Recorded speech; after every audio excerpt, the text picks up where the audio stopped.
दोस्तों अगर आप क्लास 12 के स्टूडेंट हो तो इस बार के बोर्ड एग्जाम में 10 नंबर का आपका आएगा रेफरेंस कॉन्टेक्स्ट एक्सप्लेनेशन यानी संदर्भ प्रसंग व्याख्या। तो आज के इस वीडियो में आपको ऐसा ट्रिक बताया जाएगा, आपके किसी भी लेसन से रेफरेंस कॉन्टेक्स्ट एक्सप्लेनेशन आएगा आप तुरंत कर लोगे। तो इस वीडियो को आप शुरू से अंत तक जरूर देखना, क्योंकि इस वीडियो को देखने के बाद आपका ये 10 नंबर 100% कन्फर्म होने वाला है। और अगर आप 2021 में नीट की तैयारी कर रहे हो तो आपके लिए एक इंपॉर्टेंट अनाउंसमेंट अनअकैडमी आपके लिए लेकर आया प्रोजेक्ट क्लाइमेक्स, जिसमें आपको नीट 2021 के लिए आपको कंप्लीट फिजिक्स केमिस्ट्री बायो का रिवीजन कराया जाएगा लेसन 1 से, जिसमें रवि, तमन्ना एंड प्रणव आपको पढ़ाएंगे। और ये क्लासेस आपको 5 PM पर 9 दिसंबर को शुरू होंगे, ठीक है। तो इसमें आपको ये भी बताया जाएगा कि कौन से टॉपिक को आप ज़्यादा फोकस करो जो उससे ज़्यादा मार्क्स आप कवर कर सकते हो, ठीक है। तो अगर कोई भी बच्चा इंटरेस्टेड है, डिस्क्रिप्शन में आपको लिंक प्रोवाइड कर रहा हूँ, उस लिंक पर जाकर ये प्रोजेक्ट क्लाइमेक्स आप बिल्कुल फ्री में इनरोल कर सकते हैं। अगर वहाँ पर आपसे कोई कोड मांगता है तो आप शुभम 12 डालेंगे, आपकी क्लासेस बिल्कुल फ्री में ओपन हो जाएंगे, ठीक है। तो डिस्क्रिप्शन में लिंक है, वहां से जाकर आप चेकआउट कर सकते हैं। तो आज की इस धमाकेदार वीडियो को शुरू करते हैं। जहां से कविताएं खत्म होती है वहीं से संगीत शुरू होती है, जहां से कविताएं खत्म होती हैं वहीं से संगीत शुरू होती है, और जहां से डर खत्म होता है वहीं से जीत शुरू होती है। तो मेरे प्यारे प्यारे दोस्तों, वेलकम टू सोम क्लासेज। आज आप लोगों के सामने मैं लेकर आया हूं आपके एक्सप्लेनेशन के डर को खत्म करने के लिए एक बहुत ही मैजिक ट्रिक, जादुई तरीका, जो यदि आप एक बार इस एक्सप्लेनेशन को यदि आपने समझने की कोशिश की, जो फैक्ट मैं आपके सामने आज प्रस्तुत करने जा रहा हूं, इस फैक्ट के द्वारा अब आपका डर एक्सप्लेनेशन का भूत जो आपको पकड़े रह रहा है कि नहीं कर पाएंगे, वो चंद मिनटों में दूर हो जाएगा और आपके फुल मार्क्स मिलेंगे। तो चलिए देखते हैं क्या चीजें हमको एक्सप्लेनेशन के लिए फैक्ट है। देखिए, तो इंपॉर्टेंट फैक्ट की बात करें तो सबसे बड़ी बात बच्चों, जब भी एक्सप्लेनेशन आपको करना होता है, पोएट्री से आ जाए या प्रोज से आ जाए, आपके सामने पोएट्री के एक्सप्लेनेशन के लिए है, तो अगर पोएट्री से एक्सप्लेनेशन जब आप करने जाओगे बच्चों, तो आपके सामने एग्जाम में स्टैंजा देगा, एक 4 लाइन का हो चाहे 6 लाइन का हो, जो भी स्टैंजा आपके पेपर में दिया होगा, आपको करना क्या है, उसे डीपली एक बार अच्छी से पढ़ना होगा। और उसको यदि आप पढ़ने के बाद उसमें ये क्लियर करिएगा, कुछ उसमें ऐसी बातें होती हैं, मैंने पोयम को पढ़ाया हुआ है अच्छे से, जिस भी विद्यार्थियों ने पोयम को नहीं पढ़ा है वो डिस्क्रिप्शन बॉक्स में जाकर लिंक ओपन करके मेरे उस पोयम के वीडियो को देख सकते हैं कि मैंने कितना आसान शब्दों में आपको अर्थ समझा दिया कि अगर कोई भी स्टैंजा आपके सामने आए तो आप उसका चैप्टर नेम क्या बता सकते हो, चैप्टर नेम, और वो उसको उस पोयम को किसने कंपोज किया, उस पोयम का नाम आप बता सकते हो। और अगर आप बच्चों स्टैंजा को एक बार पढ़ते ही चैप्टर का नेम और पोएट का नेम यदि आपको आ जाता है तो तुरंत आपका तैयार होता है रेफरेंस। मैंने जैसे कहा कि रेफरेंस कैसे बनाए, तो पहले रेफरेंस के लिए आपको क्या करना होगा, आपको चैप्टर नेम और पोएट का नाम याद रखना होगा। उसके बाद आता है नंबर आपका कि कैसे बनाए। तो कैसे बनाए अभी मैं आपको बताता हूँ, रेफरेंस कैसे बनाए, चैप्टर नेम, बस पोएट का नाम आपको पता होना चाहिए, और तरीका तो चुटकियों में मैं बताऊंगा। अब देखिए कॉन्टेक्स्ट सही सही कैसे लिखे। तो क्या होता है, जो स्टैंजा को बच्चा जब पढ़ रहा होता है तो स्टैंजा को पढ़ने के बाद बच्चों उसमें ज्यादा कुछ नहीं, हर एक लाइन के अर्थ को हम समझे, प्रत्येक लाइन का अर्थ जो सबसे सटीक निकले कि पूरे लाइन में किस बात पे चर्चा की जा रही है, तो उसमें से कोई एक लाइन हम निकालें और उस लाइन को हम क्या करें, अपने शब्दों में लिखें। और देखिए कॉन्टेक्स्ट की शुरुआत कैसे की जाती है, रेफरेंस की शुरुआत कैसे की जाती है, आप वीडियो में बने रहिए। अभी इससे कुछ देर बाद आपको तरीका बताया जाएगा कि एक ही तरीके से आप किसी भी पोएम का रेफरेंस और कॉन्टेक्स्ट लिख सकते हो। देखते रहिए वीडियो को। अब है आपका कि एक्सप्लेनेशन का डर खत्म कैसे करें। बच्चों के अंदर ये होता है, सर हमको एक्सप्लेनेशन नहीं आता है, तो आएगा जब आप समझोगे, तो आज तो आ ही जाएगा पक्का। तो चलिए अब बात करते हैं आपके एक्सप्लेनेशन के डर के बारे में। जब हम पढ़ रहे होते हैं तो बच्चों का ये कहना होता है कि सर ये जो एक्सप्लेनेशन है हम यही नहीं समझ पाते शुरुआत कैसे करते हैं। अच्छा शुरू तो हमने कर दिया, लेकिन उसको लिखेंगे कैसे, ठीक है, लिखेंगे कैसे?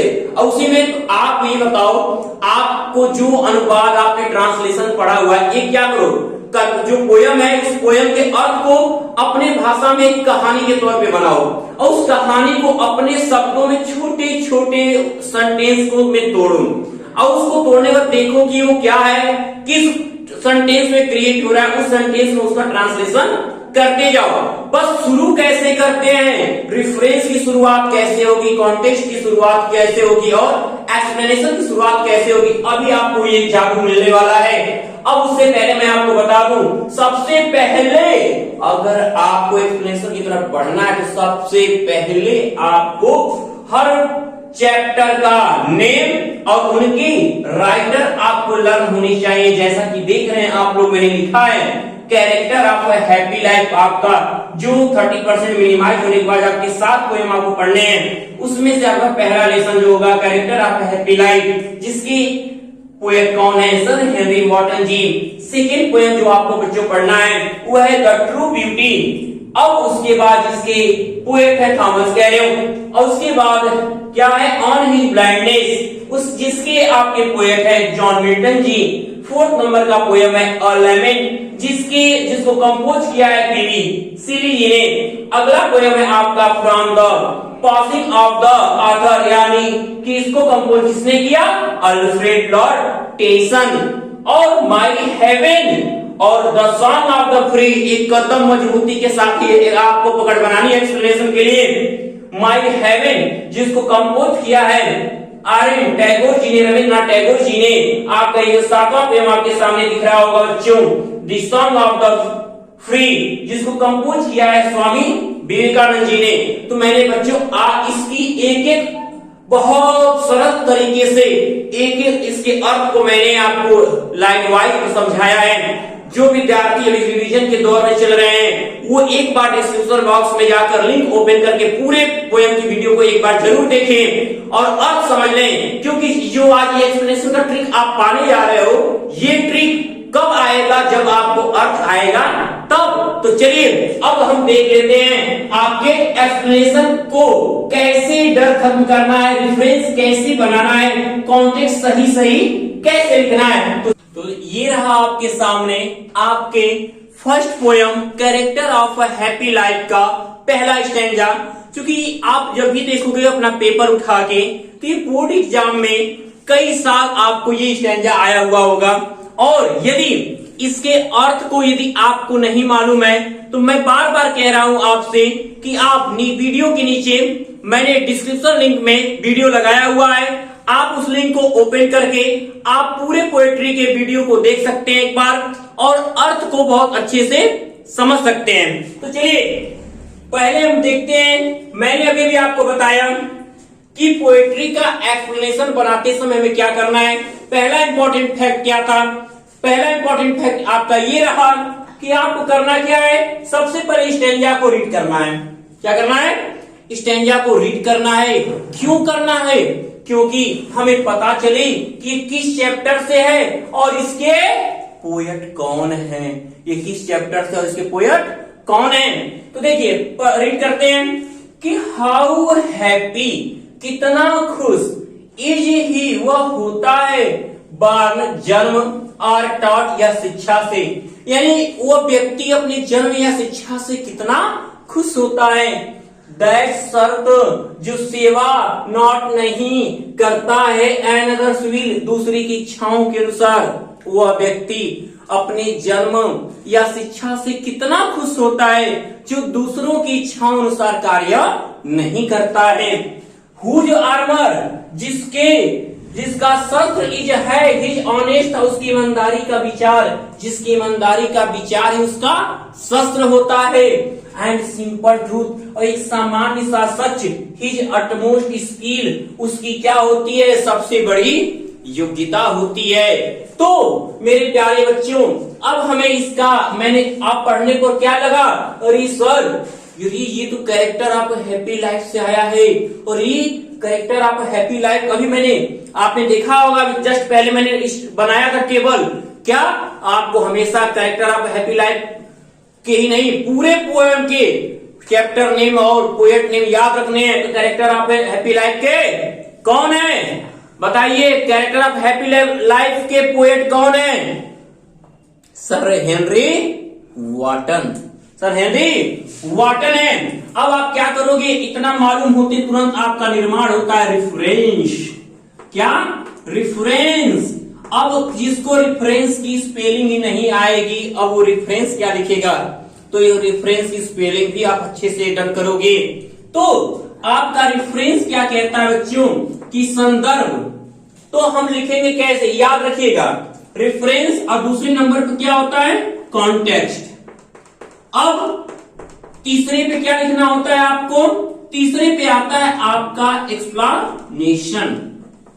अब ध्यान दीजिएगा, एक्सप्लेनेशन के बारे में व्याख्या करनी होती है। इस साल आपको मालूम है कि 10 मार्क्स के आने वाले हैं और ये पूरे जो आपका ये 10 मार्क्स है ये आपके होने वाले हैं। आज की ये ट्रिक आपको कामयाब जरूर करेगी।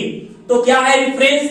रेफरेंस की जब भी आप बच्चों शुरुआत करोगे, मैं प्रोज और पोएट्री के लिए बस आपको लगातार एक ही प्रकार का रेफरेंस बता रहा हूं ताकि मेरे बच्चों को कभी कोई कंफ्यूजन न रह सके कि क्या कब चेंज हो जाएगा। तो आप रेफरेंस की शुरुआत करोगे किससे? दीज लाइन्स से। किससे? दीज लाइन्स से। दीज लाइन्स लिखोगे, उसके बाद पढ़ोगे have been. These lines have been taken from, these lines have been taken from the poem। क्या लिखोगे? पोयम लिखोगे। और यही प्रोज रहेगा तो यहीं पर द लेसन लिखोगे। ये वर्ड लिखते आपको क्या करना है? सिंगल इन्वर्टेड कॉमा लेना है। वहां पे अब चैप्टर का नाम character of a happy life. Character of a happy life. Character of happy life. आप क्या देख रहे हो? आपको कुछ दिखा? प्रत्येक वर्ड का पहला लेटर कैपिटल लेटर होना चाहिए। बहुत लोग आपको बताते तो हैं लेकिन आपको मेन चीज आप कहीं ध्यान नहीं दे पाते हो। देखना, बहुत ऐसे वीडियो पड़े होंगे, हम लोग की तरह ही बहुत से यूट्यूब वाले होंगे। आपको क्या बताए, कभी किसी ने आपका ध्यान इसकी तरफ कराया कि प्रत्येक वर्ड का आप फर्स्ट लेटर कैपिटल लेटर लिखोगे? किसी ने तो आपको यह भी बताया होगा कि यहाँ डबल इन्वर्टेड कॉमा होता है, लिख दिया।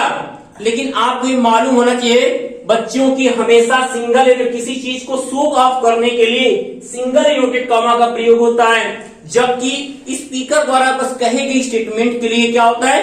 डबल इन्वर्टेड कॉमा की प्रयोग किया जाता है। अब इतना लिखने के तुरंत बाद आप लिखोगे क्या? Composed by. क्या लिखोगे? Composed by. क्या लिखना है? Composed by. यहीं पर प्रोज रहेगा तो यहीं पर लिखोगे रिटेन बाई। क्या लिखोगे? Written by. अब कंपोज्ड बाई कौन? Sir Henry. Sir Henry Wotton. Sir Henry Wotton. अब आपका ये भी सिंगल इन्वर्टेड कॉमा में। अब आप समझ गए होंगे कितना आसान होने वाला। हर पोयम में किसी पोयम को अलग नहीं याद करना है, सबके लिए आपका तरीका यही है। बस क्या बदलेगा? चैप्टर नेम, पोएट नेम, बाकी एक भी वर्ड नहीं चेंज होगा। चैप्टर नेम चेंज होगा और पोएट नेम चेंज होगा। तो सोचिए, अब ये 2.5 मार्क्स आप ले तो सकते हो ना? हाँ, एकदम। कमेंट करते रहिएगा कि सर हमको ये समझ में आ गया। अब कॉन्टेक्स्ट की बात करते हैं। कॉन्टेक्स्ट में की शुरुआत, जैसे इसकी शुरुआत आप दीज लाइन से कर रहे हो, मैं आज जो इस चैप्टर का आपको कॉन्टेक्स्ट बताऊंगा बच्चों, इस चैप्टर के जितने स्टेंजा हैं, हर एक स्टेंजा में मात्र अगर वही कॉन्टेक्स्ट लिखोगे तो आप समझो कि आपका कोई कॉन्टेक्स्ट कोई है ही नहीं माई का लाल जो काट दे आपके उस कॉन्टेक्स्ट को। क्यों? कि वो कॉन्टेक्स्ट हर एक पैसेज में, हर एक स्टेंजा में जो आपका है उसमें वही उसी बारे में चर्चा ही किया गया है। बता सकते हो क्या? हाँ, तो केवल एक हैप्पी मैन के कैरेक्टर को यानी उसके गुणों को बताया गया है। तो हम क्या लिखेंगे? हम लिखेंगे कि इन दीज लाइन, शुरुआत जब भी करेंगे कॉन्टेक्स्ट की तो उसकी शुरुआत कहां से करनी है हमको? इन दीज लाइन से। कहां से? इन दीज लाइन से शुरू करना है। इसकी शुरुआत दीज लाइन से कॉन्टेक्स्ट के किसी भी पोयम में हो, किसी भी प्रोज में हो, पहले इन दीज लाइन्स लिख लोगे। राइटर है तो राइटर सेज दैट, पोएट है तो poet says that, the writer says that, या यहाँ क्या हो जाएगा, the poet says that. Noun लिख सकते हो तो डिस्क्राइब्स कर दो, क्या the poet describes, the poet describes, वर्णित करते हैं। एक बात याद रखिएगा, डिस्क्राइब्स के साथ कभी अबाउट का प्रयोग नहीं करते। तो the poet describes the qualities of a real happy man. कभी क्या करते हैं, कभी एक सच्चे व्यक्ति के गुणों को वर्णित करते हैं इन पंक्तियों में। ये जो कॉन्टेक्स्ट आपका है character of a happy life के, क्या होगा, हर एक स्टैंजा के लिए कॉन्टेक्स्ट बनेगा। तो अब ये 2.5 और 2.5 5 मार्क्स। चलिए अब देखिए आपके इजी वर्ड में, चूंकि देखिए इसकी शुरुआत हम कैसे करते हैं, the poet points out that या the poet says that, the poet says that, इतना लिख लेंगे। उसके बाद बच्चों जब यहां की जरूरत पड़ती है तो यहां पे हम एक बार एक एक स्टेंजा को पढ़ते हैं। पढ़ने के बाद उसको एक छोटी सी कहानी बनाते हैं। एक ऐसा छोटा छोटा सेंटेंस क्रिएट करो जिसका ट्रांसलेशन आप कर सको। ये नहीं कि जरूरी नहीं है कि हम उस लाइन को खूब बड़ा सा खींचे, हमें जरूरत तो बस इतना है कि हमें फुल मार्क्स मिले। तो हम उसे ऐसा छोटा छोटा टुकड़ा करें कि ट्रांसलेशन सही बने, बस अर्थ वही रहे। कहते ना कान को ऐसे यहां पकड़ा है, आप बस घुमा के बस ऐसे पकड़ ले, अपनी भाषा में बता दो, कहना आपको वही है। देखिए मैं आपको इसलिए बार बार बच्चों चर्चा कर रहा हूं, कहीं पर मैं आज एक ऐसे ही YouTube की बात कर रहा हूं, मैं देख रहा था एक वीडियो, उस वीडियो मुझे ऐसा देखने को मिला कि क्या वहां पे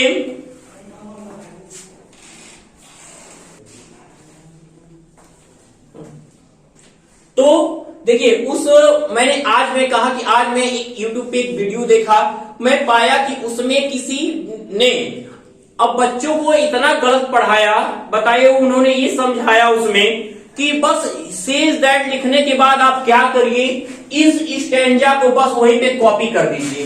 अब चूंकि आप सभी लोग जानते हैं कि ये जो पोयम होता है ये कभी भी ग्रामेटिकल पोर्शन को क्या करता है, फॉलो नहीं करता है। ये तो एक रिदम होता है, रिदम के थ्रू लिखा होता है। तो हम उसको बिना भाव को एक्सप्लेन किए, हम यहाँ लिखा है एक्सप्लेनेशन और हमने एक्सप्लेन किया ये अपने शब्दों में, तो कैसे सही मान लिया जाएगा। चूंकि उस वीडियो को देखो देखने वाले बच्चे भी कितने उसको फॉलो कर गए। तो बच्चों हमेशा सच्चाई के साथ सही, बच्चों के भविष्य के साथ खिलवाड़ नहीं किया जा सकता। बच्चों को सही तरीका, सही लॉजिक ही समझाया जा सकता है। बच्चों आप इसे बहुत अच्छे समझिएगा, वैसे खिलवाड़ से बच्चों के साथ हम लोग को नहीं करना है। भले उनके लाइक्स पाने के लिए कितना भी गलत पढ़ा दे, लेकिन हम लोग ऐसा नहीं करेंगे, ना शुभम क्लासेस की टीम कभी ऐसी करेगी। तो देखिए तो बात करते हैं द पोएट सेज दैट, कवि कहते हैं कि how happy is he bar not taught, यानी एक प्रसन्न व्यक्ति अपने जन्म और शिक्षा से बहुत खुश होता है।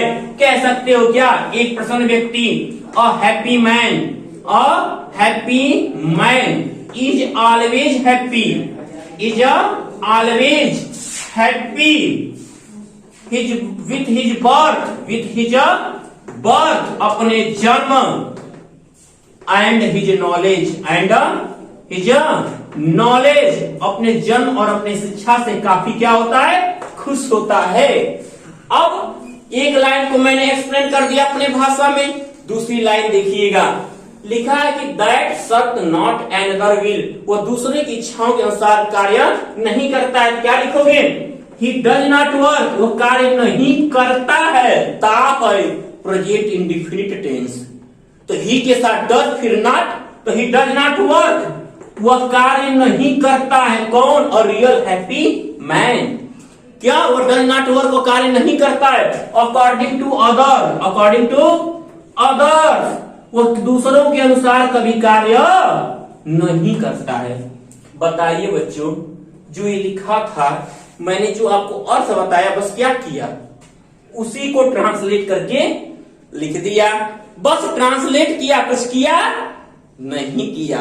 बस यही होता है एक्सप्लेनेशन, अपने भाव में एक्सप्लेन करना। अलग अलग क्वेश्चन बैंक, अलग अलग श्योर सीरीज, अलग अलग टीचर के एक्सप्लेनेशन अलग अलग होते, लेकिन सब सही होते नहीं। गलत पढ़ाने वालों पर जरूर कार्रवाई होनी चाहिए। अब देखिएगा, हुज आर्मर, जिसका शस्त्र इज है हिज ऑनेस्ट थॉट, उसकी ईमानदारी का विचार ही उसका शस्त्र है। तो हम लिख सकते हैं क्या, the opinion of his thinking या his thought, his general thoughts, his general thoughts, उसके सामान्य विचार, उसके सामान्य विचार आर हैं क्या, हिज प्रोटेक्शन, हिज प्रोटेक्शन, उसके सुरक्षा कवच है। उसके सामान्य विचार, उसके सुरक्षा कवच है, उसका हथियार है, उसके विपन्स हैं। अब आपने बस वो बोला अर्थ ट्रांसलेट किया। अब एंड सिंपल ट्रूथ, उसकी सामान्य सत्यता ही हिज अटमोस्ट स्किल, उसकी सबसे बड़ी योग्यता है, यानी उसकी सच्चाई है उसकी योग्यता। तो आप कह सकते हो कि his truthfulness, his truthfulness is है, उसकी सच्चाई इज है। देखिए ट्रांसलेट कैसे कर रहे हैं, उसकी सच्चाई है। His greatest, his greatest skill, his greatest skill, उसकी सच्चाई उसकी सबसे बड़ी योग्यता है। तो ऐसे ही बहुत अच्छे अच्छे तरीकों के साथ ये एक्सप्लेनेशन आपका होगा, और ये लाइन आप शुरुआत करने की कभी नहीं भूलोगे। ये तो कॉमन है इस चैप्टर से।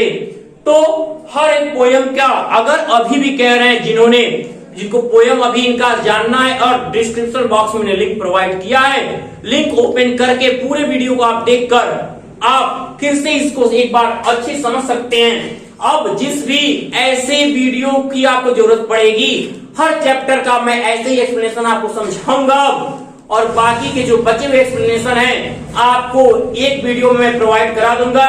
तो मेरे प्यारे बच्चे, उम्मीद करते हैं कि आज को एक्सप्लेनेशन हल करने की जादुई ट्रिक आप अब कभी भूलोगे नहीं। और यदि आज की वीडियो आपको पसंद आई है तो इसे ज्यादा से ज्यादा लाइक और शेयर जरूर करोगे।